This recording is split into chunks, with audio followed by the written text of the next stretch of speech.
それ落とし穴かもしれませんよ。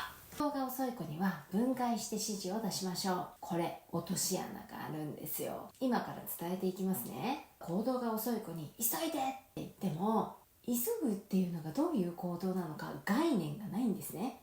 例えばお着替えを分解して、パジャマ脱ごうね、お洋服着ようね、靴下履こうね、これ分かりやすくて行動しやすくなっていいですね。なんだけどこれを連続で言っちゃうとどうなるかっていうと、パジャマ脱いでないね、服着てないね、靴下履いてないねっていうメッセージになっちゃって、指示待ち人間になっちゃうのよ。